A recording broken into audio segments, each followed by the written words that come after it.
I think it's a better use of our time to really look at the land here and think, how do we work with this as naturally as possible versus how do we just say we're just going to overrule the land and just make it work. He said, hey, Matthew, those bulls are like 1,000 pounds. You could take them in right now and you could butcher them.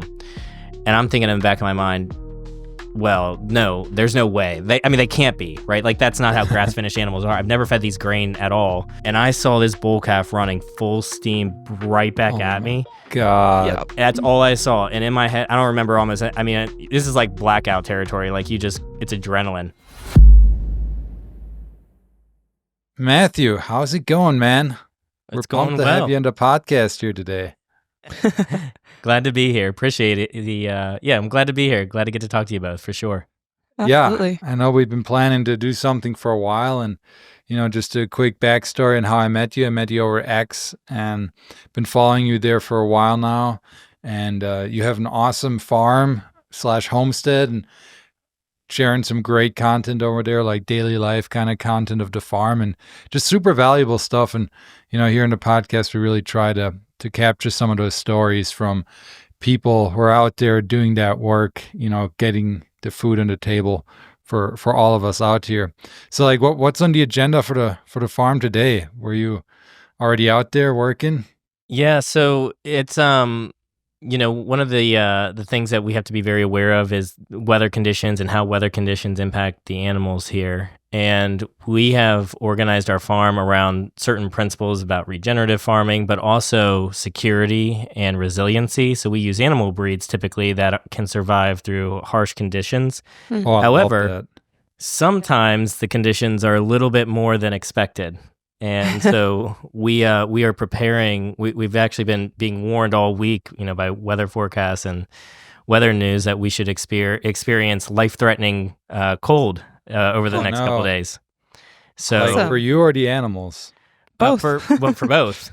Both. Wow. Well, the animals are a lot more resilient than people really understand. I mean, you see like cattle out in the field and they've got snow on their back. That's a good sign that their coat is working. But nevertheless, really? Well, because if you think of it, you see cattle or, other ruminant animals and they're out in the, in the tundras or in the prairies or in places where they may not have shelter.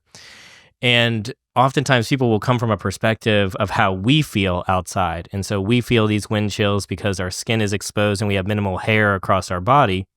But the animals, that's not their case. And so if you look at them and you see, an animal out in the field and it's got snow across its back, that typically means that the fur is insulating it so much so that its body heat is not melting the snow off of its back. Mm-hmm. That's a good sign of a healthy coat. Now you have to look at other signs beyond that, look at, the backs of their legs. Are they red? Are they shivering? Things like this. Is the animal still eating? Is it chewing cud? All these different signs, they add up to tell you, yes, this is a healthy animal that is sustaining in these temperatures and in these conditions. But, there's signs to pay attention to. But nevertheless, we're preparing for, today the snow is melting, so it's above freezing today, and tomorrow we expect it to be into the single or negative temperatures. So we'll be reinforcing, adding extra hay bedding out there for animals, making sure everybody has appropriate wind breaks.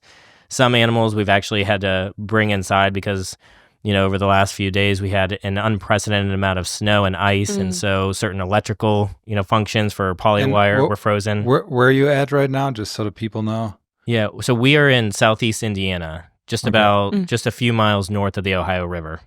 Gotcha. Wow. So that's wild. We live in Montana, and we had a few days like that last year where I think one of the highest mountains here where they have a weather gauge, it measured like -70 on one of the days, which is just insane. And, so fun. We were at the point, we were living on a little ranch, renting on it and helping out a bit, and I just remember us having to look after the animals, and they were cold. Yeah, it was very cold. I'd run outside with all my winter gear on and my eyelashes are completely frozen shut. Mm-hmm. I've been out there for 10 seconds. Yeah. They're remarkable. They really are. They can just, we throw so much of like our own thoughts and personalities on these animals. There's so many times where I've gone out and done what I think needs to be done for them and they totally ignore it.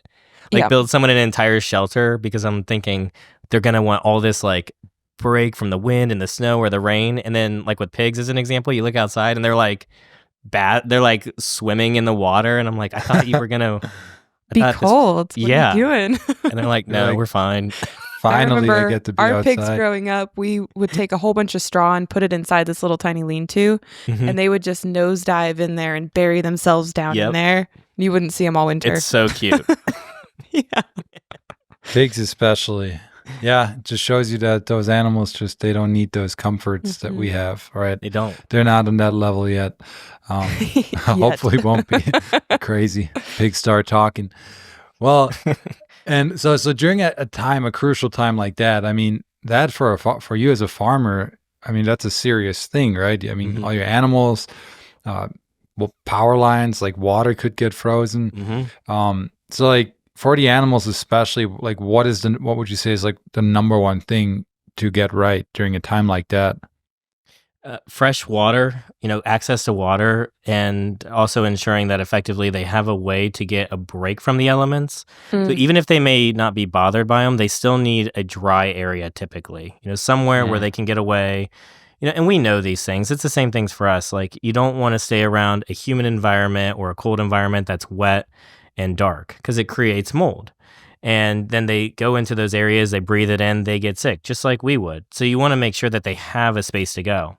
And even when I talk about the animals being resilient, it's in the context that if they were in the wild without fencing, they would be resilient, in their own nature. But the moment we put a fence up, now they're limited to where they can go. So now we have a responsibility with that fencing to make sure that they have a space to go to. So it's true. It's kind of like a give and take. I talk about this often that for homesteads and for farming, it's really important that we get back to animals that are appropriate for our climate and our local condition, not just what we thought was really cute on Instagram or some other social media platform. Absolutely. So Yeah. it all kind of goes hand in hand. It's crazy. You see some people that bring horses up, for example, from Florida or Texas, and they've lived their entire lives there. They don't grow winter coats. They need to have blankets on the entire winter, which is just a pain in the butt. And they can't live in our environment very well. Right. Yeah. And even if they can, you're getting into the issue of survival versus thriving. Yep. So Absolutely. What do your water tanks look like? Are they electric or underground? No, right now, so we are in still like early infrastructure phase of what we're doing. So right now it's fresh water that we bring them by hand. Oh, Do you have I know those days. It's very it's humbling. Discipline is important, but it means that you're out there with them, during the day. So you are inspecting the water, which means that every single time I go out there, because especially when you're in these conditions, like right now it's wet and snow's coming down, and then you switch from snow and the snow begins to melt. So now there's mud, and then the mud's going to freeze overnight. Now you have ice.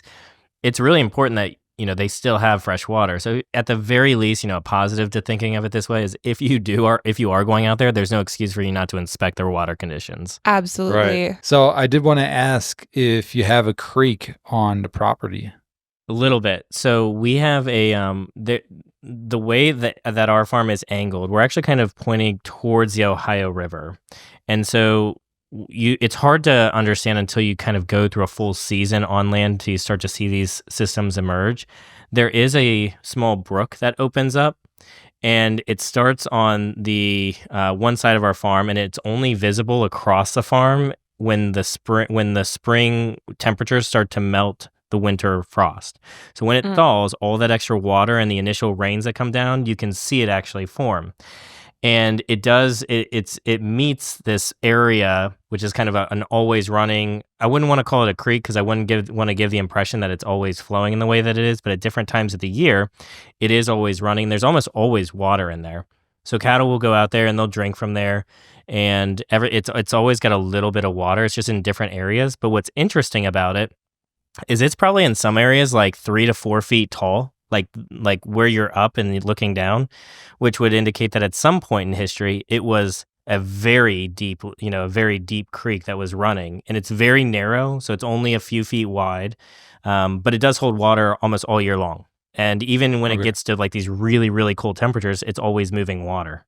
That's key. I feel like that's a really good asset to have on your land if you're gonna scout out to, if you want to start a farm or homestead. We're still living in an apartment. We're doing apartment homesteading right now. So if in the future, if we get an actual big enough size plot of land, that's something I definitely want to have is a creek, and one that has water in it all year long. That's a great asset, I think.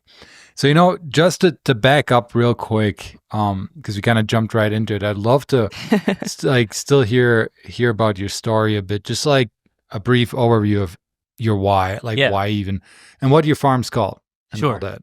So the farm's name is Little Way Farm and Homestead. The name is incredibly intentional. The phrase "Little Way" comes from a saint named Saint Therese of Lisieux. The phrasing farm and homestead is important because we have a dual purpose to what we do here.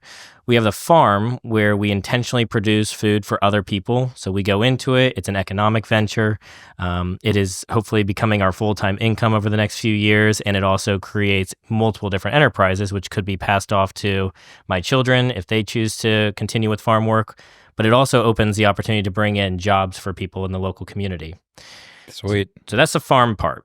The homestead part of that is because this is our genuine homestead. We're moving towards, and we're pretty close to, I wouldn't say self-sufficiency, but the grand majority of the food that we eat, especially meat, comes from what we produce here. And so the other angle to that is not just that we homestead here for our family, but that other people come to us here and visit us from around the country in order to learn how to homestead, or at the very least, to experience homesteading. And Interesting. Yeah. Cool. We notice it's just not something that's, there's more and more people who are interested in land and productive work and, the trades and things. But the problem right now is that there is a certain degree of poverty of folks, of like educational experiences available to people right now. They just don't know where to go to learn these things. So if it wasn't passed on to you, where are you going to go to learn it in a way that's friendly and charitable and welcoming? I think there's there's a all lot very of hands-on stuff. Yeah. And there's got to be a space even for us. I'll describe our background here briefly, but we didn't come to this from background growing up doing this, which means we relied on the charity and the generosity of families to welcome us in and answer questions that might have seemed really silly or obvious. Sometimes people, one of the things that people will ask right now is, how do you grow things? And, if you ask my children right now, they'll say, well, it's easy. You take a seed, you put it in the ground, you water it, and it grows. I say, yes, you know that. But imagine if you lived your entire life and you've never been around growing anything, nothing. You've never been involved in planting, growing, weeding, harvesting, nothing. You might actually hear someone say something like, I don't have what do they say? I don't have a green thumb, or I kill everything I try to grow, or I don't know how to grow anything. And the reality is what those are is just, they're just like kind of like defense mechanisms to say, look, I don't, it's probably really simple and straightforward, but I don't, no one's ever sat down to teach me or help me learn how to do this. And so one of our, really our bigger focus is helping people learn those skills, because that's gives people so much self-resiliency. Huge. Yeah, that's huge. I mean, that's the whole reason for this podcast, our YouTube and whatnot. It's all to build more resilient humans through food and make sure those skills don't go away, because it's, I say it all the time, but it took 150 years and the skills are gone, and people just don't know how to do these things anymore. They think that the barriers of entry are huge. And like you said, a lot of those people, the naysayers in that case, are often just kind of crying out for needing more help or wanting more help. And it's definitely not rocket science. I mean, there's a lot to it.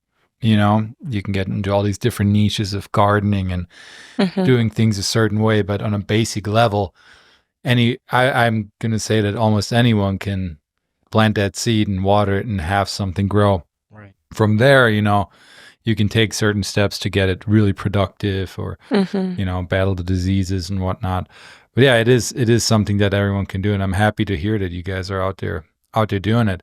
And you didn't start though as a farmer. You mentioned that a little bit. Now, what's your background? Yeah, so both my wife and I grew up not really in agriculture at all. So I grew up in northern suburbs of Ohio or Cincinnati area. My wife grew up in North Carolina for a formative part of her childhood, and then she moved to some outer suburbs in Cincinnati, Ohio area, Hamilton, Ohio area.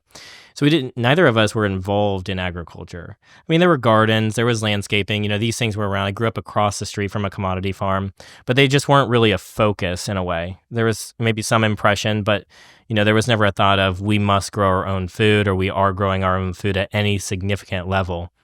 And so that really didn't start until, I think when my wife and I got married about a decade ago, beginning to understand like women's health on my wife's side, and kind of led us down this whole rabbit hole of what's in food, what is food made of, what's been done to food, and not just food, but things we put on our skin, cosmetics or lotions or soaps or deodorants, all these different things, all the way to our clothing. What is our clothes made of? I share a story occasionally from time to time. It was like even though I'm out here and people might think like, oh, they've got it figured out, we're still learning things. And I had a huge like aha moment when I put I came in and I think I had like snow or my like a pullover, it was all wet. And so I put it on the wood stove to dry off and it melted. And I was just thinking, what is that? How can my clothing melt? Like that, like it's plastic, like it was a residual. I had to like scrape it off the wood stove. And so I'm laughing because as a hunter, a lot of the camo is all synthetic materials. Mm-hmm. And if you're sitting around a campfire, you get one little piece of charcoal on there, a piece of ash, you got a hole. It melts. It's like kind of it melts. Yeah. It can melt onto you too. That's but a lot of scary people part. don't know that. Yeah. Yeah. It was really eye-opening and scary to me when that experience happened. But honestly, I mean, all this started before that. We had, it was never like on my radar that we have to learn how to process our own animals or raise our own animals. I don't recall that really being a part of our early marriage. I was introduced to market gardening through the Market Gardener book. And, that was always super interesting to me. There's a few YouTube personalities that are out there right now who were incredibly formative to me from like a business angle and farming. Yeah. And, Stephen Cornett, Nature's Always Right. His channel? Yeah. Yeah. Yeah, I've had him on here a few times. He's an awesome guy. And it's like, it's just so drawing and you see it and you can't unsee it. And you're combining like your efforts with, the natural order, and all these things are just coming together. And then, what it really kind of culminates in is I remember the first time I smelled good quality beef on the grill. I still remember it to this day, like viscerally. And I was like, that is different. Like it's different. Or, we just had, pork for breakfast this morning, some sausage that we just raised recently out here on the farm. And the texture is different. The flavor is different. Everything about it is so different. When we started eating this way, well before we got to the farm, we started by, we would go to a friend's house, we would butcher chicken, they'd let us take some home. We'd get some eggs from a local family, we'd take some home. Like we started eating these things and we realized, well, I'm not feeling sick anymore. I'm not feeling bloated anymore. I'm losing weight. I'm feeling better. I can eat things that are supposedly not good for me. And I'm not giving medical advice, but I'll make, if you come out here, I'll make you fried chicken from the soy-free chicken we raise. And we have, Roseveal is what we raise for beef. I'll take the tallow from that, fry the chicken in that, and you don't feel like your skin isn't oily, you're not bloated, you feel great. It tastes You're good. not breaking out. Nothing. And like for me, if I eat something fried in seed oils, I'll get like acne immediately the next day. Yep. I know. And so that's how we were. So, but I can't, and I was always like, okay, well, you know what? That's an anecdotal experience. My undergraduate background is in like research and things. So I'm always skeptical. Okay, so that's an anecdotal experience. I can't lean on that. But then we would have more and more people come and buy food from us, or they would come to us at the farm because they knew we weren't putting soy in the food and we were doing it, on pasture and this and that.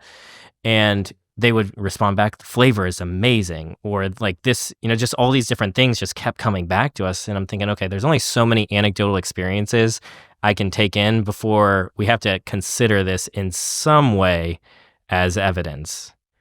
Right. And Anyway, that was a long way to say, how do we get here? It was just, it was over time. It was families welcoming us in who were ahead of us, who, are not trying to make any name for themselves in this space at all. They were families who were homesteading on the side, and my background was in business. And I was like, well, this is really cool because you can farm and you can do this for other people, and we can do this for our family. And you can make a business out of it. Yeah. No, that's awesome. I love that story, especially since you kind of came from kind of being somewhat oblivious about it, not thinking about the need to grow your own food, raise your own animals, and then really diving in and teaching yourself, it sounds like, and turning it into something that sustains you monetarily as well. And continuing to learn, of course. That's very motivating to hear. And I hope a lot of people that are listening and maybe have thought about doing something like that themselves, get energy from that. Yeah, because I hope to get energy from that, because we really need more people to take that, procuring their own food into their own hands again. We really need taking ownership of our own food is so important. It definitely brings more resiliency into people. Right. And Matthew, what does your farm look like as far as like size and kind of the terrain of it? Is it all farmland? Is it trees? What do you got going on? Yeah, so we're very fortunate for the land that we have and the topography that it gives us and the diversity that it does have here. So we have we have almost a even split of woods as well as pasture land. And some of those woods we're turning back. We're turning it into like more silvopasture style, where the ground is cleared so that light can come through and forage can grow underneath it, and it gives like this natural shade. Silvopastures. Okay. Yeah.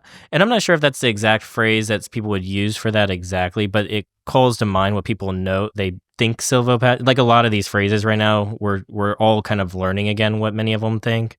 And so I'm imagining more right now, the woods that we have it was overrun with invasive species when we first got here, and it still is, which means you can't just walk through there in the summertime. It's just brambles everywhere and old rose thorn bushes and honeysuckle, just things that are really invasive.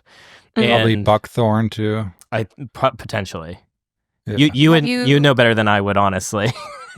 Do you have any thoughts of using like pigs to help you clear the backfield for a year or two? Or yeah, that is the plan this upcoming season. Now, some of it is so bad that it truly is not. It would be very difficult to even control the animals. It's impossibilities in certain places. And so what we have opted to do, we did this one time and we're going to do it again this upcoming season. We'll have someone come in with a skid steer or a track steer, and they will mechanically drum, so like grind the forage up, where they don't touch the soil at all. They're just basically tearing out and grinding up the material from those brambles and those invasive species. They don't really touch the trees unless we ask them to touch a tree. And if we do, it's like pick the disease or the smaller tree to clear it out so the canopy can allow sunlight through. And I really like that process. I'm not sure if everyone is as familiar with that, but it's really neat because it is almost the only disturbance to the soil is the treads of the machine itself. So you just don't want to do it at any time. You want to do it at and that only happens that one time, really, when it's happening. Exactly. Yeah. Whereas like a big farm, monocrop farm, it's a yearly constant thing, all constant. Yeah. And the that's seems like a total like no-till method then, right? It is no-till for the most part. Yeah, and then we'll take the pigs through following, and that's the plan this year. Is that the pigs will take, because you're still going to disperse all those seeds, so you haven't eliminated the invasive problem yet at this point. You've just destroyed some of the problem so that you can begin to work the soil appropriately. So the pigs will go through, and if you look at the different, this is really important to recognize the type of pigs that you have and what you use. We use Berkshire pigs, and so they will they will turn the soil over really well. And if you move them regularly, you'll notice it's really neat. It's hard to describe. If you leave these pigs in one spot for an intentionally long time, like 2 weeks or more, even maybe a week or more, they will completely almost sterilize the environment. It's great for gardens, give it a long rest period, following to avoid certain parasites and allow the manure to effectively break down. But if you put them in an area for only a day or 2 or 3 days, what they'll do is nearly remove the top turf level and they'll disturb the soil underneath, but they won't eat all the turf level, but they will eat everything on top. And you'll notice it's really cool. You'll watch them go in and they'll eat anything in there. Thorns just gone. I mean, they just eat it all. And so then if you move them afterwards, you have this very nicely disturbed soil area, which is now very receptive to new seeding, whether that is, natural seeds that just fall in, or if it's something that you intentionally place back in there, and it will take root really well because the soil is receptive of it at this point. It's amazing. And it's not tilled around to the point where it's like 12 inches of that bottom layer of soil is coming up. Correct. Yeah. What kind of cover crop are you thinking to replant in there?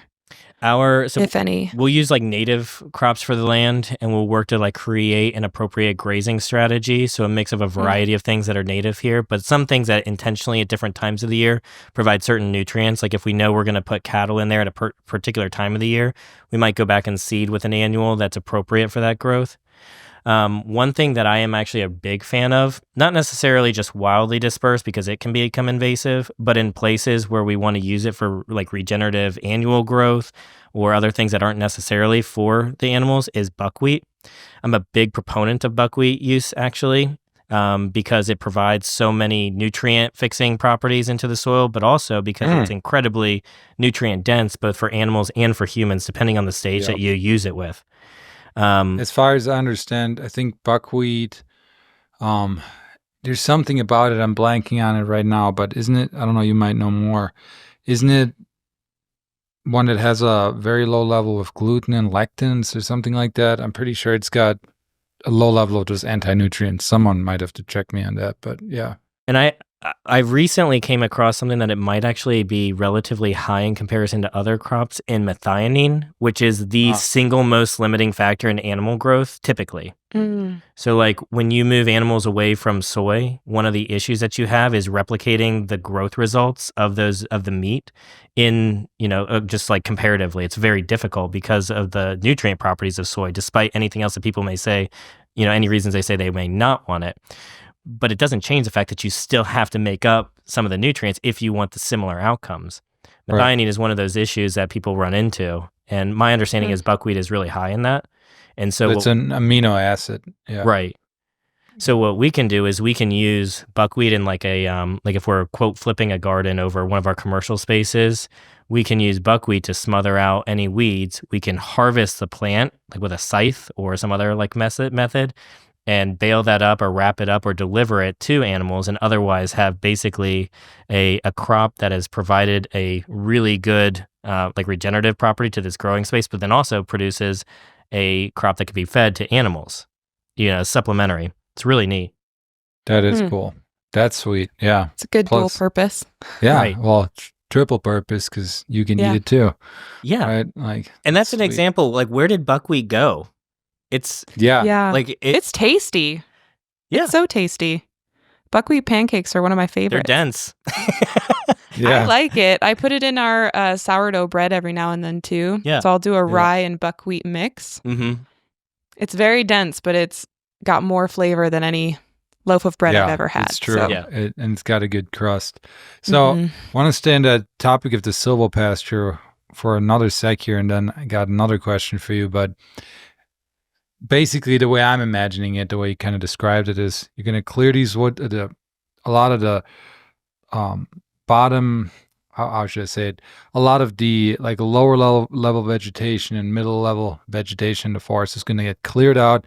You're still going to have your big trees, and the rest is going to be like kind of pasture and buckwheat and some natives, red clover, natives, all that. Yeah. Okay. And what the benefits of having? What are the benefits of that versus just a pasture? Well, it gets back into like understanding how the animals work and what's appropriate for them. So if I just have pasture, and you'll see people struggle with this in the summertime, as resilient as I say the animals are, when you put the fence up, you have to now create the situation that they would be resilient within. So I can't just clear we've got, we have like open pasture areas. So we've got different fields that are open pasture, and then we've got others that are wooded, and then we've got others that are semi-wooded. Well, if I put we run Icelandic sheep as an example. If I put Icelandic sheep in an open pasture in the middle of July, it can really kill them. I mean, they can die out there. If I take those same animals and I put them into a Silvopasture-esque wooded environment, they can thrive inside there, all because they have the trees naturally for shade. That's all it is. Got it. So Absolutely. if they don't have the trees, then I have to go come up with an infrastructure in order to provide them that. And with sheep, it's one thing. Cattle will do the same thing. If you look at cattle in a pasture in the middle of the summertime, what they do is they flock to anything that gives them shade. That way, they graze in the morning, they graze in the evening, they chew the cud during the middle of the day. They either need shade or you have to provide them shade. So a lot of this is really thinking, could we mechanically create something, some type of infrastructure? Absolutely. Is that the absolute best situation? Well, if I do that, it opens up to, now I need to raise money to do that, or I need to earn money to do that. I have to build it, which may take me away from either time out working in the field for more productive things, or even just being with my family. And we have to create a situation where the animals are going to become dependent on. If that situation changes, something happens, now I have to fix that situation. So if, we get high winds where we're at, and we have rolling topography, I think it's a better use of our time to really look at the land here and think, how do we work with this as naturally as possible versus how do we just say, we're just going to overrule the land and just make it work. Makes so much more sense. And then if you clear all these trees out, then you have to go build something for them to have shade. And then they might not even use it, like you mentioned at the beginning. Yeah. It definitely makes it easier to work with the land and work with Mother Nature than it does to work without it. I mean, working against the elements is so much more difficult. It is. And if you really think of it, too, there is, and some of this gets theoretical and different practices and how we want to do things. And I'm not saying one is necessarily morally better than another, etc. But if you have any, this land was here way before I was here. The grass, I didn't seed the pastures out here. Either someone else did or it just did. The prairies were just formed in the way that they were formed over time. If I just go through and rip out all the trees to make more pasture, I have to believe in some ways that has there's something beyond my understanding of this land and my understanding of the way that this should work versus the way that this land has formed over however long it's been formed. Mm-hmm. I can't just regrow the trees. These are hardwood trees. I can't just make them come back. So if I make a mistake and I'm like, well, I'm just going to cut all these trees down, there's no way that I can understand the implications of that. Right. Yeah. Totally. Or if I do, I can't fix it. There's no way for me to just undo it.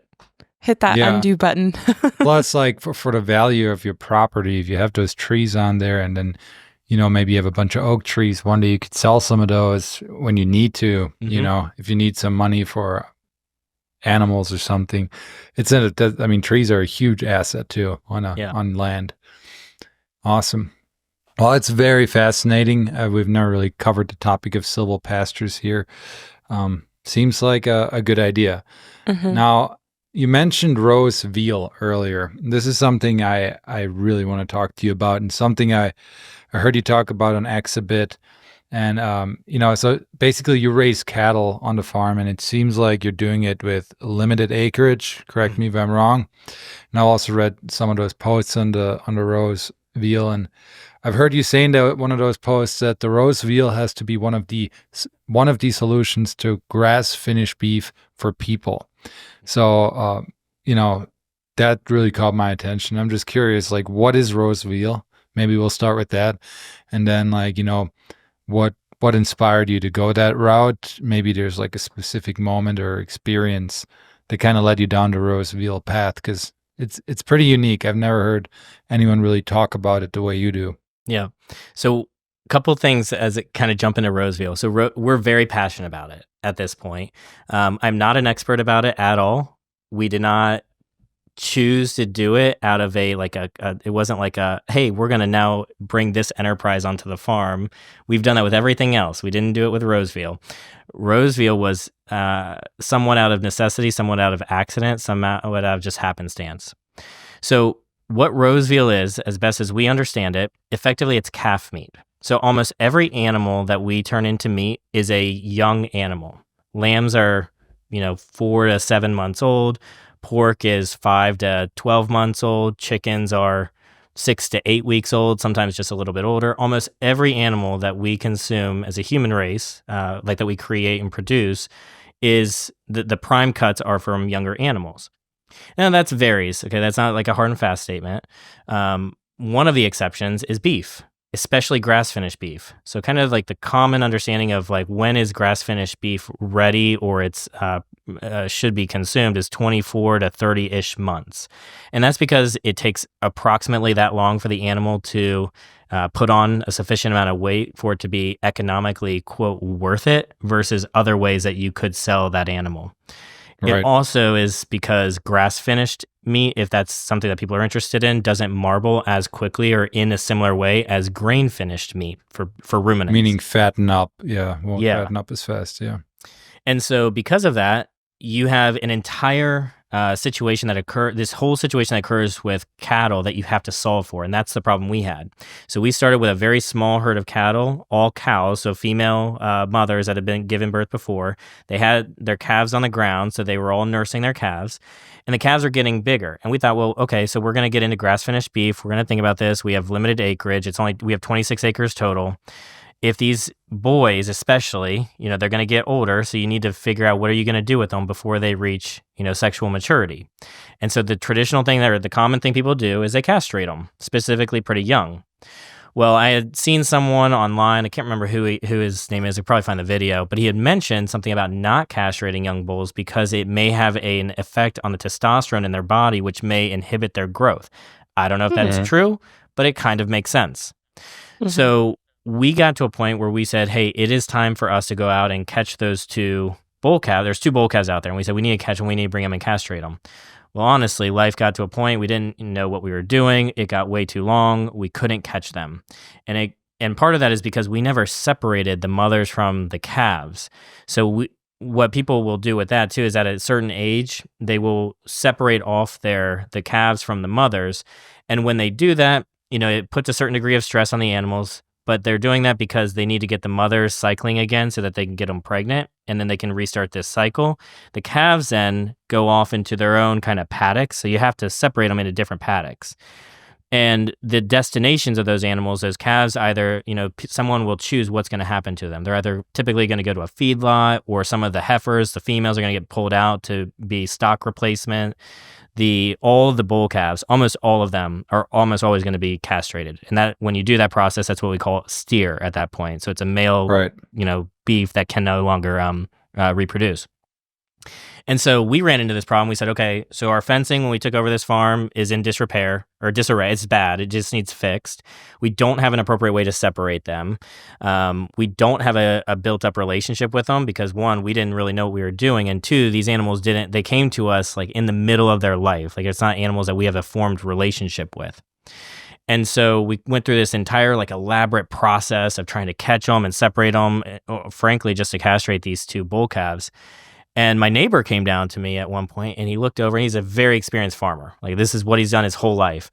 And he said to me, he said, "Hey Mathew, those bulls are like 1,000 pounds. You could take them in right now, and you could butcher them." And I'm thinking in the back of my mind, well, no, there's no way. They can't be, right? Like that's not how grass-finished animals are. I've never fed these grain at all, but I've never separated from their mom. I've never had them castrated. But they can't be 1,000 pounds. That's finished weight. And so we thought, okay, so something's off here. Like either he's wrong or something else is going on here, because everything anyone has told me is that grass-finished beef needs 24 to 30 months before it hits, those market-ready characteristics. And so we basically got to a point where we said, okay, well, you know what? I don't know. We're gonna do it. We're gonna send them in, and we're gonna see what happens. Well, this got into this whole situation, just catching them and putting them into, getting them in a trailer. I had to create this elaborate, this corral, and I jumped into this corral at one point with these calves, and I thought I was going to get killed when I was in there because I learned, there's a whole psychology to how, and I didn't know any of this. There's a psychology and there's also a sociology for how you deal with cattle. Well, I messed it all up, and I learned, literally, I'll tell you guys, I'll tell you real fast, and I'll explain the Roseville why we're on it and so excited about it. I jumped in this corral with these calves, and there was it was basically like a closed box, and I shut the door, so now they're locked in here. The only quote out is to jump in the trailer. That's it. You have to jump it. There's nowhere else to go. Well, when cattle do that, you should do this. Like there is really calm and really easy ways to do this. And I know that now. So now when we sort cattle, it's so quiet and easy. I mean, it's amazing. This was not that. This is the first and the bad experience. I jumped in the corral. So that violates all these sociological principles that are that was wrong right there. I close them in there. You can see that they start running in a circle because cattle go back the way they came. It's just a sociological principle in how cattle work. They always go back the way they came. And so when I jumped in there, I saw them running. And what they're doing is you can watch them. They lean on their outer shoulder and they're looking for an escape route. And so the idea is they jump in the trailer. And that's what they did. But the problem was that we had wired up this trailer with bale twine so that it was open so it didn't get shut. And I saw these cattle, and we confirmed, I mean, they were definitely like 900 to 1,000 pounds probably when they got in there. Well, they run down this trailer. And I jump in and I'm going to close the door. Well, I didn't realize that I didn't have a knife on me or I couldn't get out fast enough and the bale twine is wrapped around the door. And I saw this bull calf running full steam right back at me. God. Yep. That's all I saw. And in my head, I don't remember almost, I mean, this is like blackout territory. Like it's adrenaline. I panic. I just swung this door as hard as I could. It broke the bale twine and I had caught my first group of cattle ever. Terrible. Wow. Not the way to do it. Okay. That's wild. So why? That sounds like almost a bear attack. It's like adrenaline junkies cattle wrestling. It was terrible. I can't stress it enough. That is not how, we learned so much now. When we sort cattle now, it's so quiet and so calm and so gentle and it just works. Like no one knows they've been sorted until they've been sorted. And it's anticlimactic and that's the way it should be now. Much less stress for the animal. Processing and for you and less danger for you as well. It can be when you have animals in that fight or flight response, it's wildly dangerous because you don't know what they're going to do. Mm-hmm. It's really dangerous. So, especially those young bulls. So why Roseville? Okay, so we took these animals in, we got them back, and it was the best beef we've ever tasted. These animals were 8 to 9 months old, I think, this is already violating all of these quote rules or expectations that people have seemingly suggested must happen. We brought them back. The coloring is beautiful. So it's normally the color, the rose veal comes from the color of the meat. It's like a pinkish, but it's a very vivid and very real color. And you will never have the marbling that you see in big grain. You just won't. Mm-hmm. But because the animal is so young, the tenderness and there's a certain, I don't want to communicate that this is sugary sweet, but there is a certain light sweet flavor to it that is just, it's beefy, but it's delicate and it's really good. Mm-hmm. You have no gristle, very little gristle, just buttery flavor. This is your, imagine all of your steaks are kind of like a filet mignon for tenderness. Mm-hmm. But because there's very minimal, there is fat. It's just not marbled in the way that it would be on an older cow. Yeah. It tastes amazing. And so we thought, well, okay, we might have solved something here because our problem is that we can't separate the animals. They can't get too old because if they get too old, then they get mature and we can't have the moms with their sons out on the farm or, brothers and sisters around. We'd have to, these are things that we have to do in the cattle. You have to separate them if you're going to put them in these areas in order to control the breeding issue. And if we bring a bull out here, well, now we've got, we can't have juvenile bulls out here and then a mature bull come out here. Now we've got another problem. So what we realized is, well, if we do this method where we take the calves in at 8 to 12 months, then we have just eliminated all of these problems. But then we found out later that that's called veal, and it has a really bad reputation. It's a thing. Yeah. It has a terrible reputation. What is the reputation? Well, the reputation is associated with white veal, which is where you take calves really young and you take them away from their mom.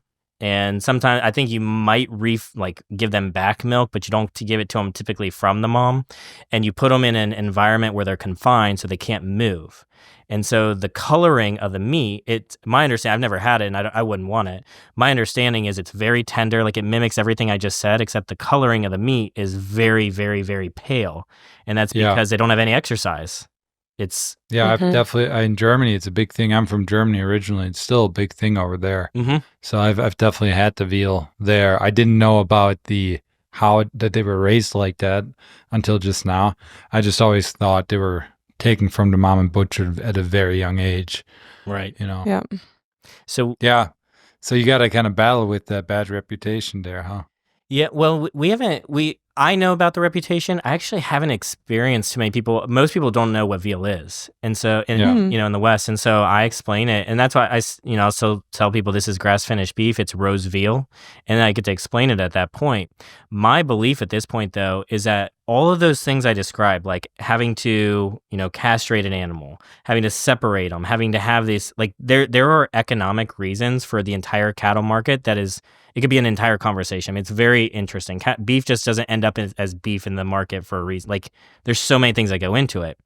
On a small scale, though, you can keep your beef in your community through roast veal methods because it eliminates so many different infrastructure needs that might be economically just not a possibility for many people. It eliminates the need for different fields. You can keep these animals together until the very last moment of their life. I mean, when we take our beef in now, they are with their moms until the day of or the day before. Like they don't know, they don't know like this separation anxiety. They are with them, and then the way we sort moms out, like this last route we sorted them, everybody was eating together off a hay bale, and we just slowly walk in and we slowly just move one mom off, and they go to the other side, and and then the next thing you know, all the animals that are eating off the hay bale are all the calves that are going to the butcher. So by the time they look up, the moms are gone, and they've already left, and they've already gone back into their grazing pattern because cattle have a grazing pattern, depending on the time of day. And then the calves, they just go off into a separate little holding pen for a few hours, and they load them up and they go off to the processor. It is just, I can't stress how quiet and calm this process is. And that I also think matters.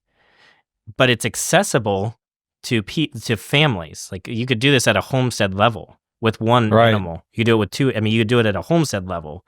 You could do it on a small scale farm, 20 acres. You don't need hundreds of acres to do this.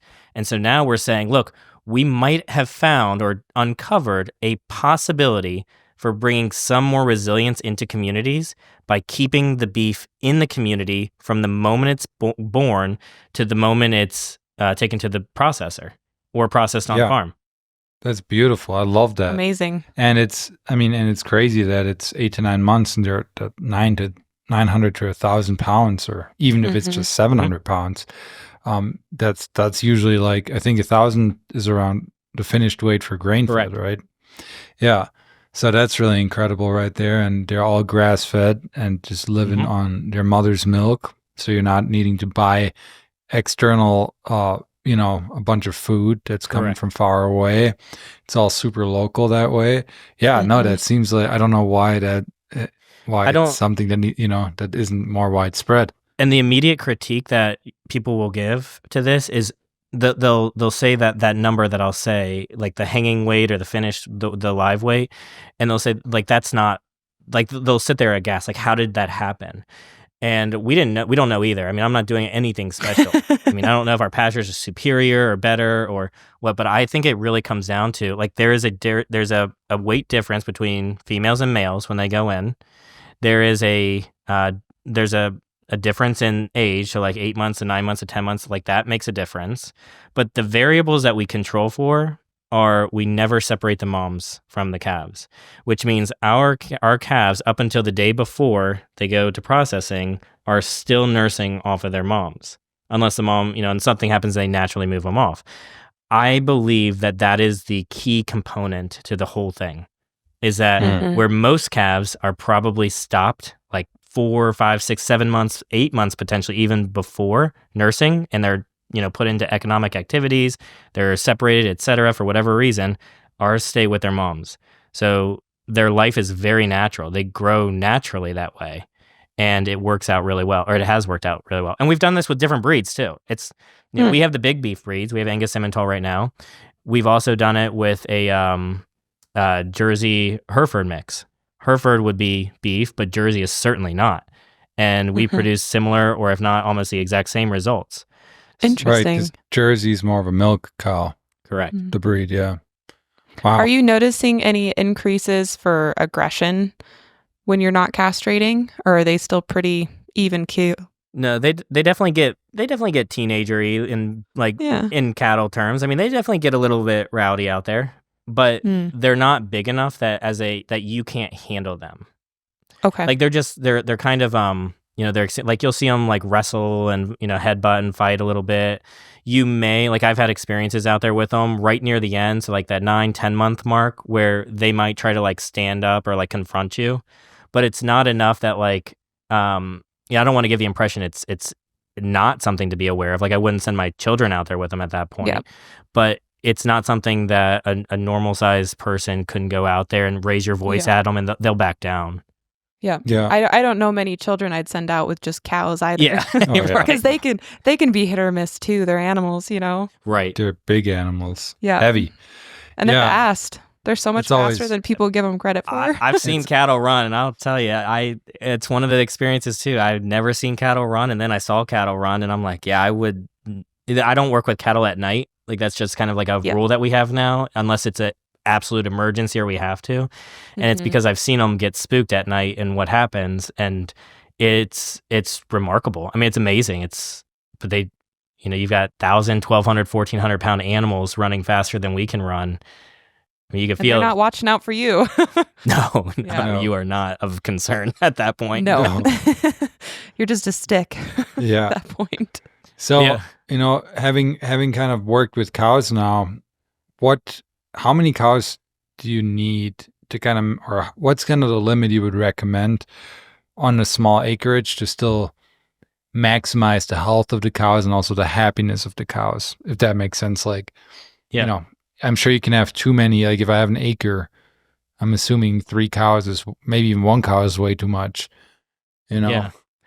I had someone share with me once, it was really powerful to me. He said something to the extent of, I'll paraphrase how he said it, but he said something like, once you have so many cows on your pasture, it just becomes a feedlot. It's just in a different place. Yep. So absolutely. And I thought that was really powerful to me, because we're at a stage in like agriculture right now where there's a lot of excitement about things, but there's also a little bit of awkwardness, and everyone's trying to figure out, what really works and how do things happen and what's best for the animals as well as for humans. And anyway, but that was really, so I think of that often, like how long am I feeding hay for? That's a good indication of whether or not you have an appropriate amount of animals where you're at. We do it right now during the winter, but I think we can actually probably get away almost entirely from it. I think we can do it almost entirely. Wow. And you guys, but you have a lot of snow, right? How are they going to eat? Cattle will work in the snow. Okay. They're like buffalo. Yeah. Like we did a whole bison podcast, and he kind of explained how they plow through the field, like the snow away, like they will do it. And that goes back to, do you have the right cattle? Do you have the cattle with the right instincts where you're at? Do you have, like, we're actually switching away. This year is going to be a very unique year. We're focusing on the farm and other enterprises, and we're growing them intentionally. That's why a lot of people will probably know me right now from the chicken. Chicken was not like a big push for us in the past. This year, this is it's going to be a significant portion of what we do this year. And we are actually we're using that to offset a switch in our cattle breed. We're switching our cattle breed to a smaller breed that is more heritage oriented, that can withstand the environment significantly better and thrive in it, whether that means just like manage the elements, but also survive and thrive off the nutrition available from the land here. And because of that, we have to be incredibly mindful, as we build, out both, the farm portion, but also be aware of, what animal breeds are out there and how they can potentially thrive out here. So the question, how many cattle is too many? Well, the animal unit, like the standardized, is 1 cow, which is a female that's been bred before. So 1 cow for 1 acre for 30 days. Okay. So 1 cow, I think a cow is approximately 1 animal unit. Mm-hmm. Now, you will see there are people who can extend that, like they can put way more out there, but it gets down to forage, nutrition, like regenerate, like intensity of movement and control. All those things come into play. But just the standard, like subpar or nominally like decent land, it's 1 animal, 1 acre for 30 days. Right. And but then one cow usually isn't a happy cow, right? It's not. It's in fact they're social animals. So you need more than one typically. You can get away with a milk cow though, but partly that's because you have like a really you're always with them. So like it's a constant relationship issue, situation. But even that, they're still not. I mean, they still theoretically should be in a social condition. That helps like the sociology as much as the psychology of the animal. Our maximum for where we're at, so it's 26 acres, and not all 26 acres are in use for the cattle. We want to get it to a point where we could probably do like 15 to 20-ish. And we've had approximately that many out here, but we've had it out here in the wrong breed, and primarily Angus Simmental. And you can see it because they take all of the forage. It goes down, it goes down all the way. And that is an acceptable practice in many places, but I think it's subpar because it doesn't give, there's a whole discussion on like at what level, how tall the grass should be and when the animal should be grazing on it because of nutrition profiles versus toxicity and, all kinds of things that come in. And you never want your animals to have their nose in the ground ever if they're a ruminant. Parasites probably. Parasites. Like yeah. Yep. So you never want them to interact with that like soil biology and microbiology in the soil itself. This is like the thing, like if you want to keep your sheep healthy, don't let them stick their nose in the ground, which all that means is they just need to be you need to move them. That's all that means. Just it needs to be on taller grass. So with your actual rotation, are you doing like chickens in the pasture, then sheep, then cows, or what's your rotation look like there? That's the primary goal. That we have not integrated like interspecies yet. That is the goal this year though. So it's, inspired by, Joel Salatin's method. He's made this all very famous and how this works, X amount of days behind. We consider that from a regenerative standpoint, but we also consider a few other variables in how and where we move the animals, like predator security. So there's places where I'll put the cattle, but I would not put chickens at, even though from a regenerative standpoint, it would be better. But if I don't have any chickens when they come back out of that, then it doesn't serve the purpose. Yeah. So, gotcha. And part of that is because where our land is we are backed up to just woodlands. Like this is big hunting territory, so there's a lot of wildlife, there's a lot of natural predation out here, and so we have to be mindful of that. Cattle, fine, they can handle that. Pigs, right. I think sometimes pigs are like susceptible to predation. They are gnarly. Yeah, I don't know, dude. Man. Don't eat them. I don't know if pigs are probably the most resilient. They handle themselves. Yeah, they will mess you up, man. I used to raise pigs and it was always be very careful. Yes. Read the pigs. Yes. Be mindful. I always tell people like you need to understand like where your body is in relationship to like what's behind you and what's to the left and the right. And I never approach the pigs typically head on. Like our pigs all love to be like, they love their ears scratched and everything. And they're like, as soon as you scratch their ears, they start to like roll over. And I'm like, you just got to understand, even if they're not being mean, if that pig rolls over and your knee's right there, it's going to blow your knee out. Oh yeah. They're big. Yeah. Do you have any livestock dogs or anything that are guarding your smaller, less piggy animals? None that are guarding them. We have a Great Pyrenees right now, but she was brought to us and wasn't like raised with the animals, so she's fine with them. But she really wants to be around the house. Gotcha. So she really she prefers to guard us than go out and guard other animals. I see. Yeah. But we will what we'll do is use like natural, so this year, we'll run chickens, broilers specifically, in batches of 1,000 at a time. And then we'll have a few hundred of layer chickens. Oh, wow. So we have to consider, what we'll do is we have an exterior perimeter fencing that was already established. And what we'll do this year is fix that during the rest of the winter time. And then we'll use polynet or like movable temporary wire or netting inside of that. But then we'll also use like very like almost passive predation avoidance methods. So for instance, we intentionally mix black Australorps into our layer chickens because the idea is from above, they look like a predator bird, like a crow. That's a breed of chicken? Yeah. Okay.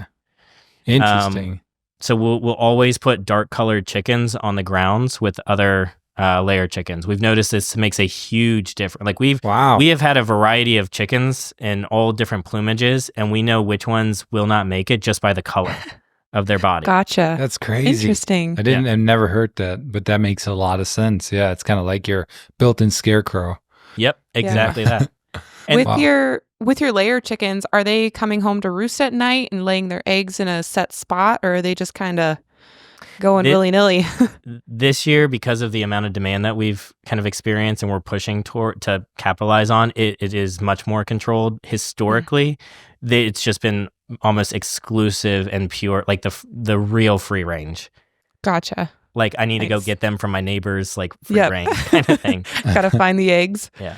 That's awesome.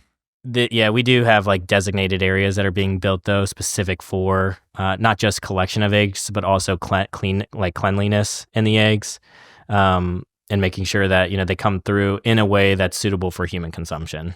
Right. And I mean, but you mostly do meat chickens, if I'm not mistaken, and then you went this whole soy-free route, so and pasture raised. So I'd love to just let's dive into the chickens a little more because that's really fascinating.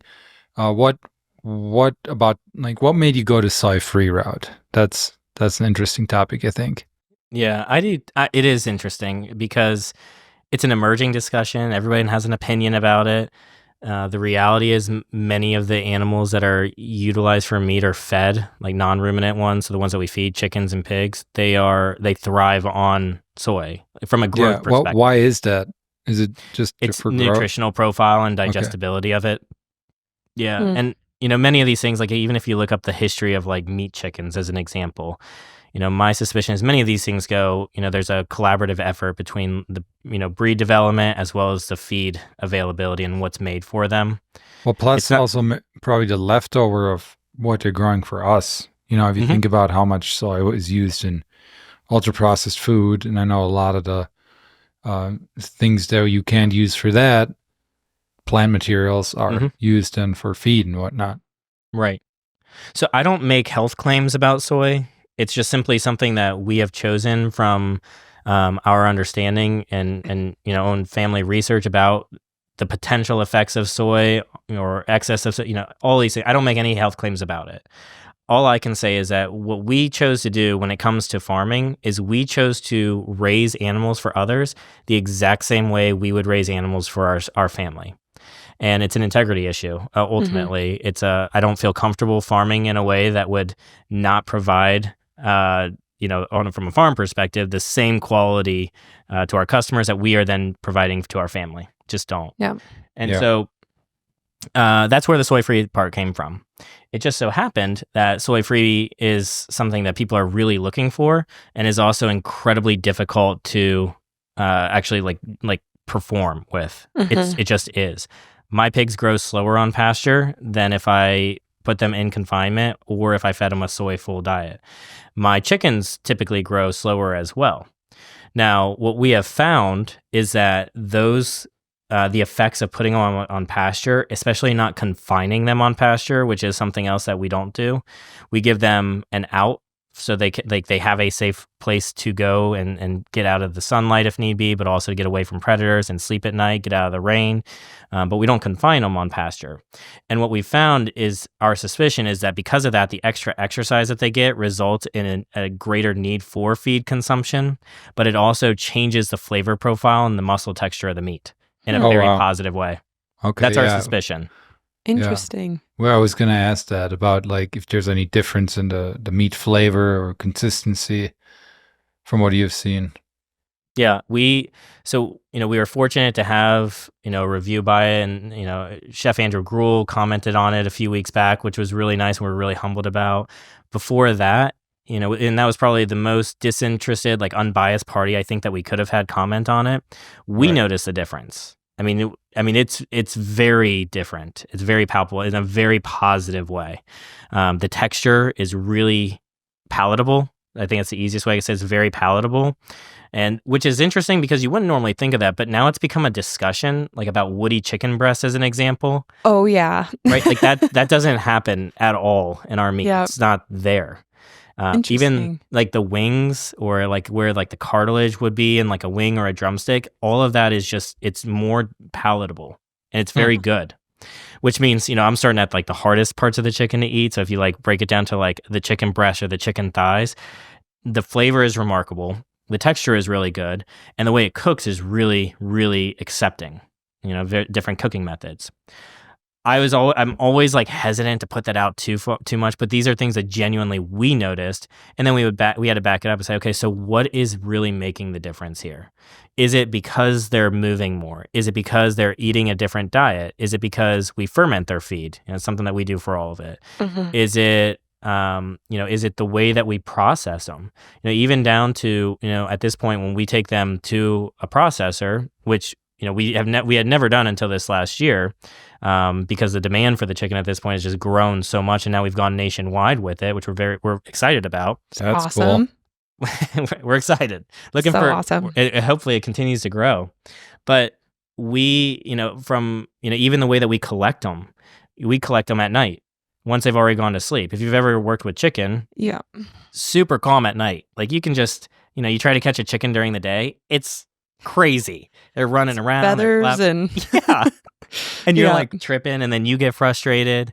And then I say, okay, we got to do this for 1,000 of them. And you're like, come on, that's crazy. Yeah. So like even that process, we just wait till they go to sleep at night, like right at dusk. And we go out there and we just pick them up calmly and put them in crates, load them up. Mhm. They don't even wake. They have like the degree of like stress being initiated in them is theoretically so low. Does that make a difference? I think probably does. I don't know. I can't quantify it or like explain it, but I can just say that from the way that we have noticed what the outcome is, it's because we're working with the animals in a way that we think is as natural as we really can. And at the very end, we're trying to keep it really anticlimactic. And Yeah. I think that's making a difference.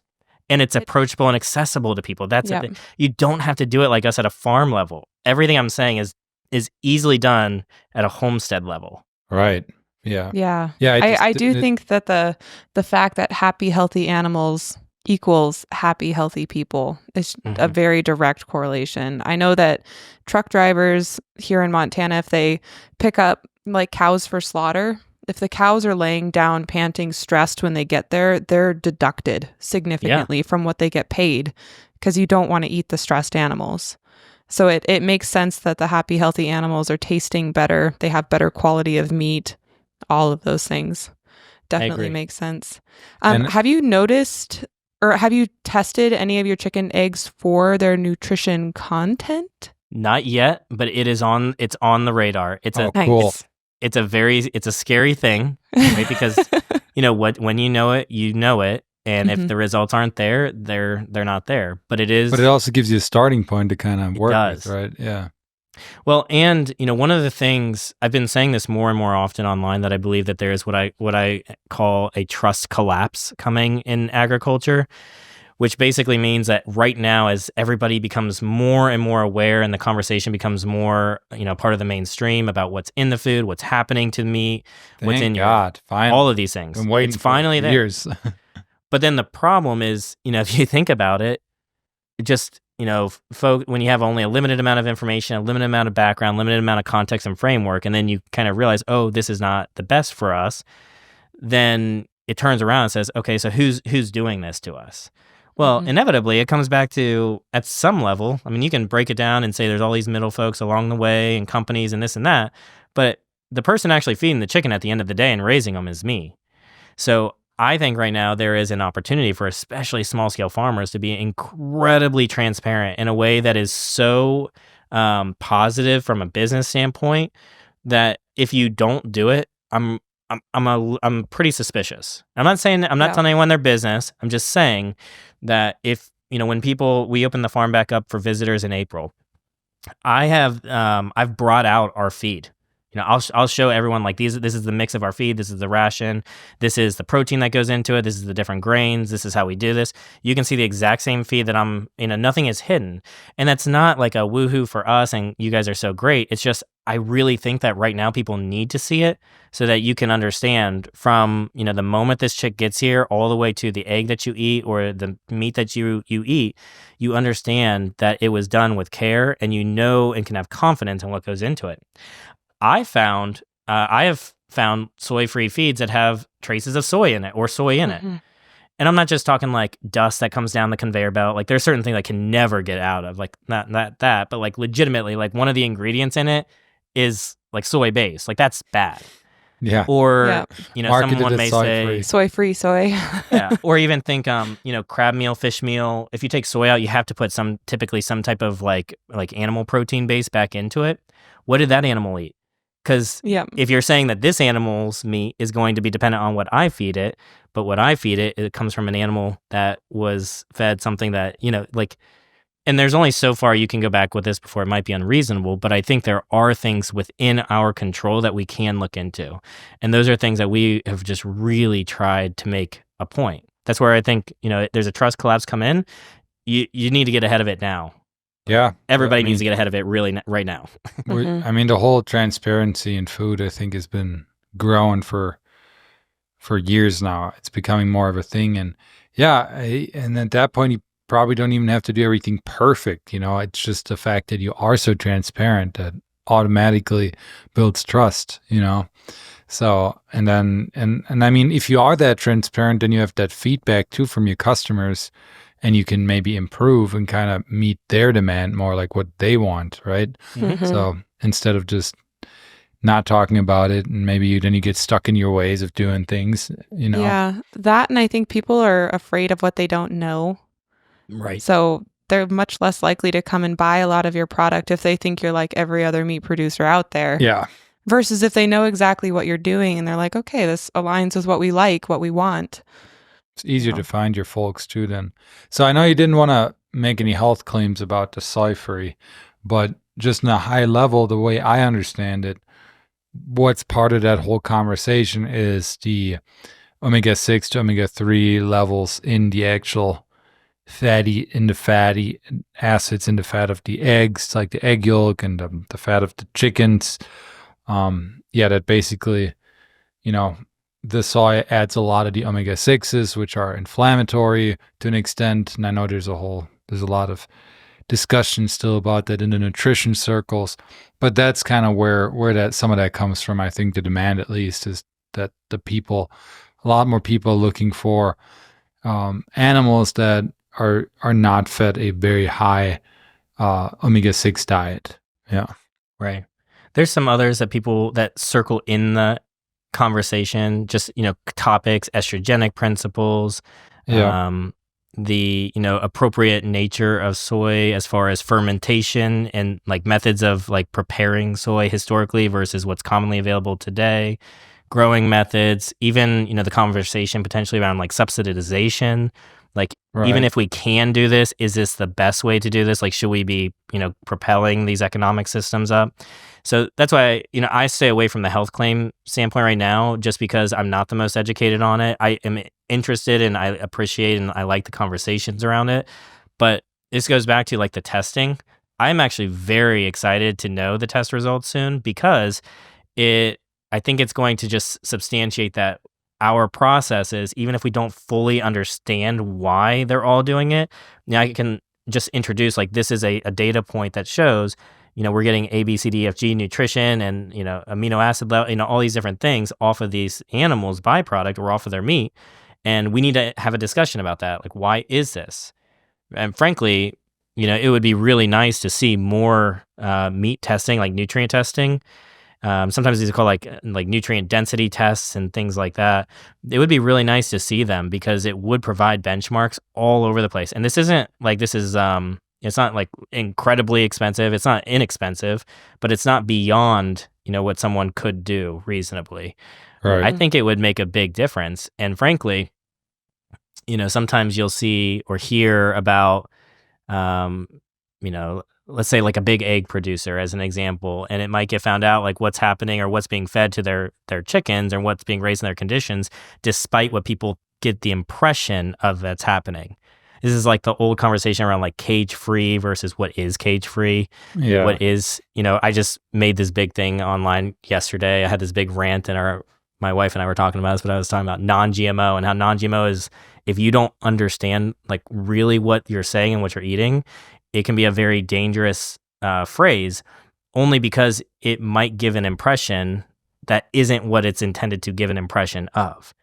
Same thing with like the label organic. Like, what is organic? Because I bet my definition of what organic actually is probably different than what most people think organic is. Yeah.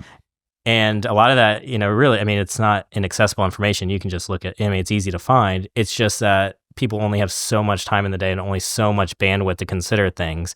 And at some that's point, why they have labels, right? Like, yeah, it's supposed to give like something. Yeah. But yeah. I'm excited about the nutrient testing. I know there's a local farm that I work with and they did it. And gosh, it's so encouraging because now you know what you can build off of. You know what your process is resulting in and you can work from there. It's so cool. I love it. It'll be so fun to see the results year after year too. To see how it improves with your soil health and all of your practices when you change things. And you'll know for sure it's working, which is awesome. I'm sure also time of the year, seasonality will have an effect there. Like winter, chickens raised in winter versus more in the summer or when they were butchered and all that. I know Lindy's got a question. It kind of goes along with that. Yeah. How do you manage your chicken during the winter time? And what does your egg production look like during that time? So it drops significantly. Yeah. We have always, we did not seek to create an egg enterprise at all. We've always sold eggs, but it was always just like, we sold egg shares basically is what we sold to folks, which was a guarantee that you were the first in line. Like we set eggs aside. You were first in line. We're not going to give them to, anyone else until we give them to you first. And we always did that on a small flock, like 30, 40, 50 chickens. And that was it. Now we're moving into the mid hundreds this season. I think we have an order, like later this week, we pick up a large order of chicks. And then right after, I think we're going to already amend it and add another, double it or get close to it. I mean, we're talking like a significant number of chickens. Like it's a lot.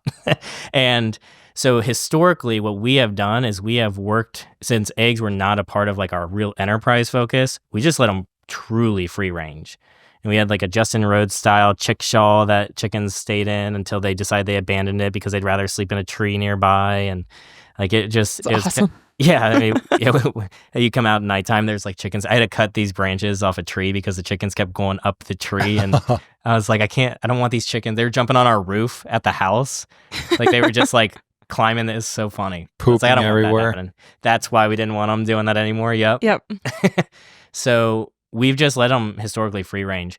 So we know that egg production almost ceases or at least significantly slows down in November. So it's just purely based on daylight hours. Mm-hmm. It's November to February. That's when we expect no eggs. This year was very different. We have continued to get eggs this year. Not at a level where we would like be able to sell them consistently or reasonably, but continually. Now, this upcoming year, what we will have to move to is replicating or keeping enough daylight hours to keep production there. And that's because it's, frankly, I think inappropriate for us to, support customers with eggs and then take them away from them in the wintertime. Even though I know, and many people would probably disagree with me and say, well, that is the natural cycle. And I would agree. And I do agree that's a more perfect way of doing it. But the problem is that if I'm providing these for people and it's a staple in their diet and I know that they're not gardening and they're not storing up food and that's the lifestyle they've sought, that I have to wrestle with just cutting that supply from them. That's an interesting perspective. I like that. We know it. We're okay with it. But to do that to someone else who's coming to me for food, that's a different conversation. Right. Yeah, have you tried feeding meat protein, like raw meat, to your chickens? I know that's something that's been popping up everywhere too. It definitely makes a difference for them. Yeah. Yeah, it's just it's nutrient levels and protein levels. It's not something that we can, it's not something that we do for like commercial flocks though. Mm-hmm. There's still certain like considerations that we have to have in control. And there's certain things that we have to be mindful of. Like for instance, with a commercial flock, I would not keep a rooster with them. Because I have to explain fertilization at that point, and it opens up a conversation that I don't necessarily want to engage with a consumer who just might not understand. And then you get into like a reputation issue and scandal, like all kinds of things over something that is not a big deal. It's more natural. Yeah, it's a natural. But if we're talking about, like, most people are used to, no matter how much small scale agriculture grows, most people are still going to a grocery store where the food is effectively whitewashed and it's presented in a way that makes it almost not meat. Like, people will say, there are people who legitimately will go to a grocery store and never once think this came from a living, breathing animal. And I'm not saying that's their fault at all. It's just a reality that no matter how much I understand, or farmers understand, or you all or anyone else who's in this space understands that, it will not change the perspective that if you want to provide food for others and welcome people from where they're at into this conversation, that you have to start somewhere with them. So there's certain things you just, like, I can't have customers drive by and be like, oh, that's the dead deer out there being picked on by the, like, that just doesn't work. Tasty. You can't do that. Yep. And there's probably some regulatory authority that says I can't do it either, I'm sure. Yeah, I was about to ask. It's interesting. These are all like little challenges, right? That farmers are facing right now, and that also keep this system in place, the one we have right now, right? It's all this, and it's not just a regulatory. It's the customers too, like you're saying. Like, it's a lack of education and just a thing of like a preference. It's kind of this conversation right now. What we're on reminds me of people not buying veggies that have some blemishes, or fruits. Or stores not being willing to sell them to you. I've had that happen too. Well, and on the European Union, the farmers actually dictated that they have to use, the cucumber has got to be this long, otherwise you can't sell it and stuff like that. And all that food goes to waste, or maybe it's processed, but yeah, that's crazy. So it's also kind of the consumer's fault a bit, I think, because we've kind of become so complacent there. Like, we've gone down this path of grocery store quality food, right? Grocery store quality, quote unquote, like what we believe food needs to look like, what we believe it needs to be. So, and a lot of that isn't natural. So, yeah. It's an in-depth conversation, all of this. There's so many more nuances. It's just that, and it's, a lot of this is indicative of the way the world is right now. Even the way that people are taught to think and argue, and all these things kind of factor into this. In order to understand food today and farming, you have to be willing to take. I mean, it's a day-long conversation. Like, I can throw out little snippets here, little snippets there. Even I saw this post online not too long ago. It was about it was a person effectively talking about, like, chicken that were loaded up in a semi and they were being taken off to a USDA facility.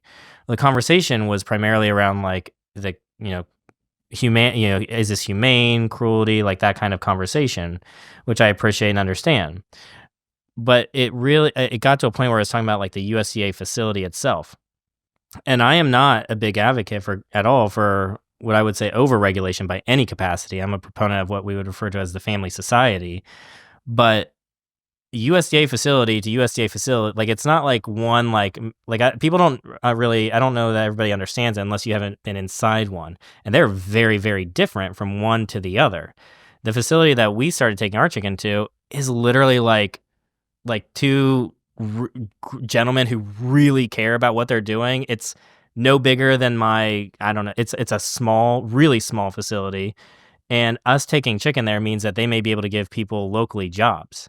This is the cleanest environment I've ever seen. I mean, it's remarkable. My chicken are the only ones that go in there when they go in there, which is different than some of the bigger ones. One of the issues we had in raising soy-free chicken is I can't just take my chickens until we get to multiple thousands potentially at a time to a facility, because I have to be sure 100% that if I tell you I raise soy-free chicken, that if I get back the heart, the liver, the feet, the necks, all these different also, cuts with it, that they all 100% came from my chickens. Otherwise, I have a serious problem. And in some of these facilities that are bigger, I can't do that because I have to shut the whole facility down, and they have to go through all these, like, cleaning processes in order to get rid of all the other chickens, or because they've got others coming in the morning and mine are coming in the afternoon, it creates a logistical issue. That processor is very different than a small processor who is only open for the week because I'm taking animals in there. Like, that's it. Yeah, I mean, Yeah.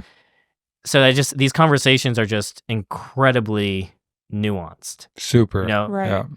even the idea of grass finished beef is cattle grass finished if the forage goes to seed. You know, technically it's eating grain. That's, Yeah. Many that's a very good instances. point. Never thought about that. Yeah, I haven't thought about that. That's a very good point. But that's not what we mean when we say grass finished. We all know what we mean, but technically it's not. It's probably getting some grain out there. Yeah. You know? Yeah, right. I haven't thought about super that. nuanced. I brought out one of the first posts I ever made on X that was like somewhat gained traction, if I remember right, was I talked about hunting deer. And if anyone was concerned with the deer that they were hunting, eating off the GMO crops in the commodity fields. Yeah. Because I've just seen how animals out here are. I mean, if they have, why would they leave the cornfield or the soy field or the wheat field when it's all there for them? They can just eat it all. Totally. So I've thought about that a lot, especially when I used to live in Wisconsin. The good thing there is you still have acorns and other, late like fall, early winter feeds that I think they can gravitate to. So it's not like an animal that gets fed every day and is expecting the food source in a certain place every day. But still, yeah, you're definitely like your super organic venison if you're hunting them in those kind of places that are like Ohio, Wisconsin with a lot of GMO soy and corn. They're going to be exposed to that. And their fat is going to have some of that, like the pesticides and whatnot. And that's a huge reason why I moved to Montana, honestly. Like, it's a part of it. And like, we try to get the animals here deep in the mountains, It's just for me that those are like the super athletes, that the best meat I can get possible.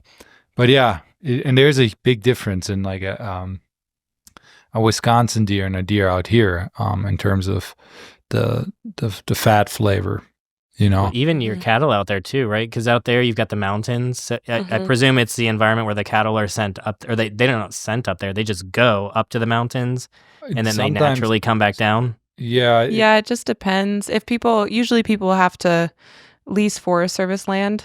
BLM land, it's called. It's not all of them have that opportunity. A lot of our cows are out on the plains. So they're on very flat, dry. It's crazy the size of pastures out here is mind-boggling when you pay attention to it. And it's definitely happened to me that I'm out hunting and all of a sudden I'm like, what is that? It's big and black in the middle of the mountains, and I bring my binoculars up and there's just a bull or like a cow in the middle of nowhere by itself and probably got separated somehow, Like, oh man, that's crazy. It's just like, you're just like shocked for a second because you're like, I don't know what that is. What's that wild animal out there? It's a cow. Yeah. Yeah. So I know that selling direct to consumer can be fairly challenging for small farms. What are some of the key factors that have kind of helped it work for you guys? That's a good question. So one of the things that I think has been relatively successful for us is we just proactively reach out to folks and let them know firstly what we're doing. That's how the farm was initially grown over the first 2 years or so. And, at that point, I hate to say this in a way because it's not repeatable or easy for someone to just go do, but it just kept growing and people just kept coming for it and they just kept ordering and asking for more and more and more and more. And then, once they come to a farm like this, you have to question, like, would they ever leave? And if once they taste it, like, there's got to be a way for you to continue to develop that customer relationship. I also learned how to build websites. And so I do a lot of like SEO work on our own website, and I'm developing that immensely.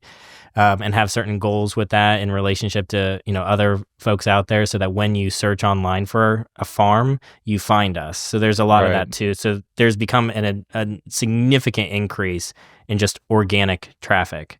Oh, that's awesome. That's been one of the ways. Blogs and stuff like that, or all of it. Yeah, and even down to like meta tags and headers and structures and keyword density and, just the way, there's a lot of different backlink generation, all these different things just add up over time. Yeah. And I can't, I think there's a valid question of whether or not social media is a net good positive or a net negative, but a lot of our farm has been grown through social media.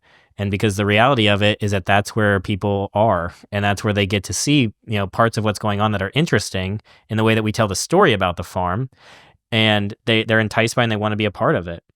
So I'm a big advocate to farmers right now, just like anyone else. And this is, pretty much marketing 101, but you don't just need to have a story, but you need to know how to tell your story and tell the story.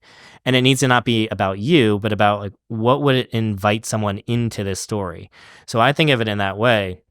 As we generate more and more customer volume, I want these people to not, I don't want to give the trope that like they're family, because I actually don't like that phrasing. They're not in the way, like my family is my family here, but they are very valued by us, and we see their inherent dignity. And when we raise food for them, we want them to know that they were in mind. Like we took care of this in a way that I would take care of the food for my family, but I did it for you and your family this time. And we want people to understand that and continue to come back because of that trust that they have in us.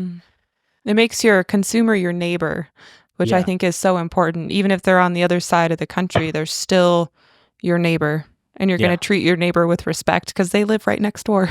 Exactly. Yeah. The one thing though that is going to be very difficult of almost before anything else, there is a problem that farms have to solve right now in order to be even remotely successful, and it's also a common phrase in business, but you need to find a way to make doing business with your farm easy and simple. Because the absolute reality of it right now is that buying from most farms is almost entirely inconvenient. Right. There is an emerging trend right now, and we're taking advantage of it too, in using shipping to get food to people. The problem is that is extremely expensive for the consumer, and it's very time intensive for the farm itself. It also means that a farm has to have things in stock. So our farm model this last year, and we are just very thankful. Like there's no way to say it except that we're thankful and we're humbled for those who have chosen to put pre-orders in, as an example, for chicken this year. That has been the biggest proponent of our farming business and the ability for us to push this towards full-time, because it's prevented us from having to go into either further debt or take on like risky economic positions in order to fund the farm. We know we can move our product. Like we have consistent, repeatable meat products. I think we have a really fun story. We open the farm up. That's a big part of this too, is we're in a position where we can welcome people, and we do. So we do field trips and tours and workshops and events. Like we make this so you come to us all the time. We want this to be like a cool thing where people say, when they, we want grandmothers to be able to take their granddaughters and grandsons out here and have a fun day on the farm with people. So we set up all these things for them to do that. And we have like certain areas of the farm that are controlled in a way, like you can see these animals interact with these ones, but then they have to go back. It's like controlled in a way. Do you have in a safe way? You're not going to throw them in the bull pasture. No. Yep. Today we're going to corral these cattle. We're gonna learn Bring loading. Your kids. They're gonna have a really great time. It's called Run from the Bull. Do you have any fruit trees yet? I feel like that would get people to come, like orchard day. Not yet. It was a gift I gave my wife this just a few months ago. Was basically like an orchard, and nice. It's not here yet. Yeah, so it's she's wanted them for years, and so and the thing about fruit, it's you gotta takes years for it to bear fruit. So, but we're putting in an orchard. That part will not be something where people will like. There's certain elements as much as I say like you should have people come to you, and the first thing they're gonna think is, okay, well we're gonna set up a U-pick farm. Well, hold on, back up real quick.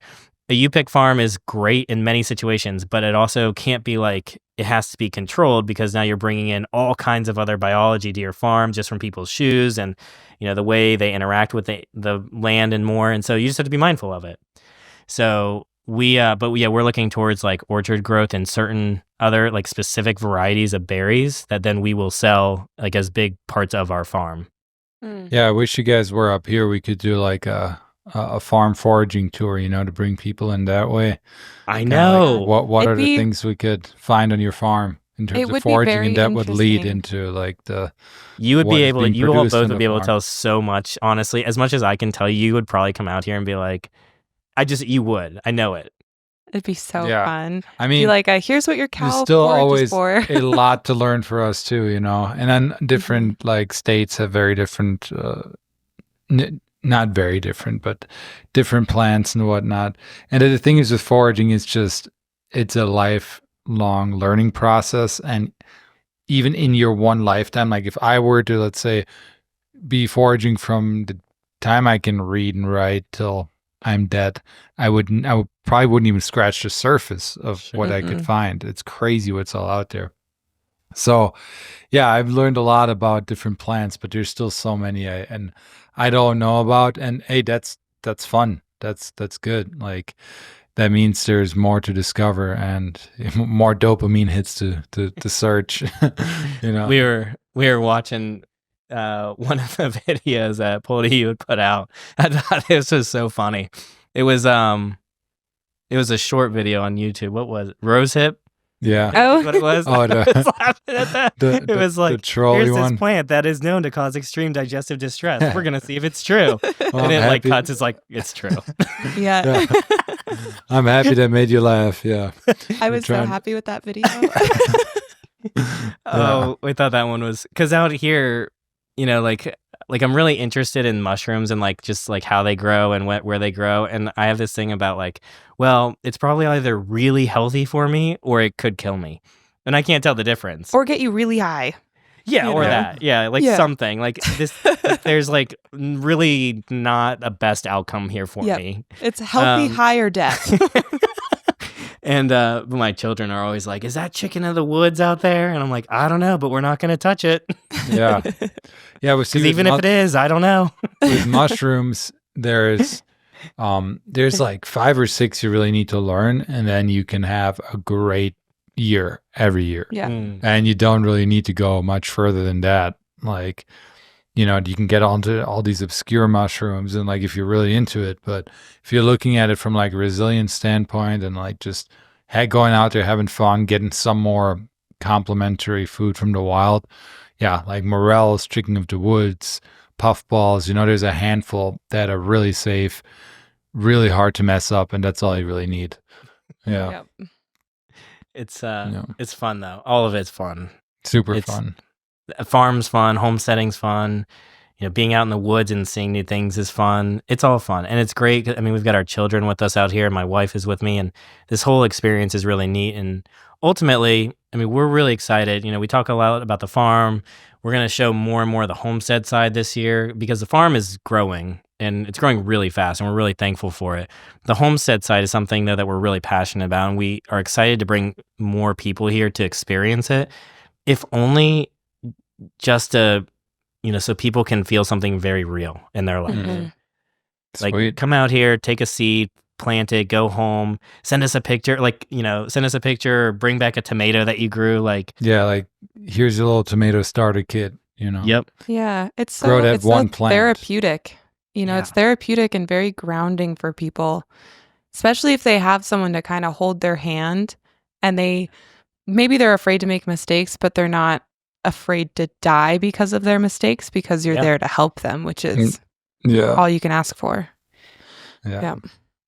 Awesome. Well, Matthew, it's been a great conversation. I'm sure there's Yeah. a ton of other topics we could get into, like the pastured pork. We'd love to talk about, like, have you on for another episode sometime to get into that because, that is something that is very hard to find. And there's probably a big reason why, why people aren't doing pastured pork and all that. But we'll keep that for another episode. Is there anything else before we,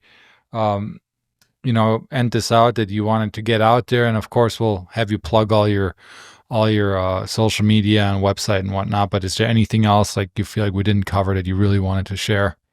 No, this was great. I'm really thankful for the opportunity to be here with you all. And, I encourage everyone, you don't need to wait to grow something until you've got acres and acres and acres. You don't need to wait until you've got your own woods to go learn to, see what's in the woods. I mean, the opportunity is there for you right now. If you've got a window or a balcony or community garden or public land nearby, it's just, make the time and invite a friend or some family and, get going because, the opportunity is there for all of us. So true. Apartment homesteading. That's what we're doing right now. We got grow bags. We have a little patio out there. We grew a bunch of food this year. nothing Still have some of our squash too. Yeah, not to the point where we didn't have to go buy veggies, but we didn't have to buy as many veggies. And then you add some foraging in there and hunting, and you don't always need the giant amounts of acres to be more resilient and self-sufficient. And if you live in the US, we're so darn lucky that we have this public land available to us. So got to protect that going forward too. Yeah. Awesome. Well, so where can people find you? Where should they look? Yeah.